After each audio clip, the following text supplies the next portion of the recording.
festa do fim de semana. אוקיי, מקום 5. סל הוא אנדרואיד המושם. הוא אנדרואיד מציר זמן אחר שהשתלט על מכונת הזמן של טראנקס והרג אותו. סל רצה להיות בצורתו המושלמת שלו כדי שיוכל להרוג את גוקו, ובשביל זה הוא צריך לעבור להווה שלנו והביאה את אנדרואיד 17 ו-18. למה אני אוהב אותו? יש לו את הגנים של פריזה, גוקו, וג'יטה, פיקולו ושאר בני אדם בסדרה וכולי, וזה הופך אותו לאנדרואיד ממש חדש. מקום רביעי, פריזה. בפעם הראשונה שראינו אותו בסדרה, הוא השתמש בסיינים של גוקו כמשרתים שלו. ביום אחד הוא הבין שהם מתחזקים ויכולים להפוך לסופר סייע. הוא פוצץ את כוכב וג'יטה, כוכב הבית שלהם, והוא האויב המושפע של גוקו. הוא גם הרג את אבא של גוקו. אחרי זה טראנקס חתך אותו לשניים, קם לחיים והפך לגולדן פריזה, אבל גם זה לא עזר לו וגוקו הרג את פריזה. למה אני אוהב אותו? יש לו משפחה מורכבת של קיסרים, יש לו יכולות מגניבות עם השם מוות כביכול, כמו קרן מוות וסכיני מוות. מקום 3, וג'יטה. יש לו את אולטרה אינסטינקט אגו, שזה האולטרה אינסטינקט ברמה של אלי ארס.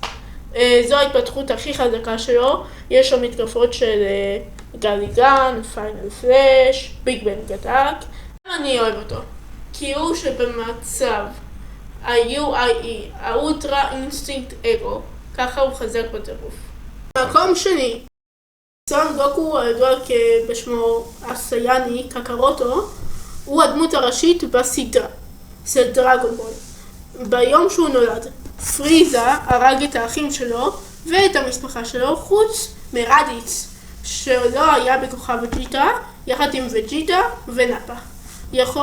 גוקו יכול לעשות את זה קמהמהה ואת הספיריט בומב, ויש לו טכניקה שהוא לא כל כך שולט בה, שהיא האולטרה אינסטינקט והאולטרה אינסטינקט השלם. למה אני אוהב אותו?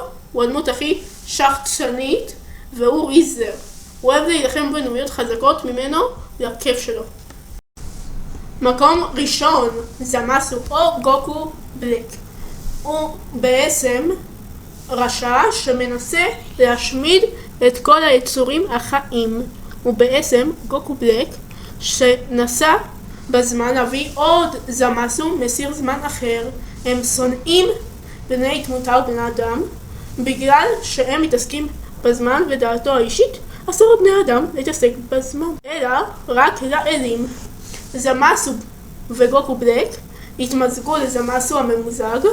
אחרי קרב שבו זמאסו נפסע וחצי מהפנים שלו הפכו לסגולות, טראנקס חתך אותו לשניים והוא מת והפך ליקום זמאסו. למה אישית אני אוהב אותו?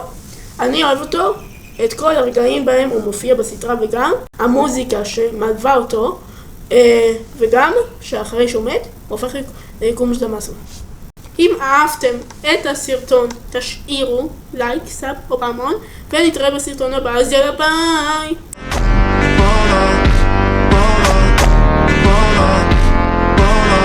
Na festa do fim de semana.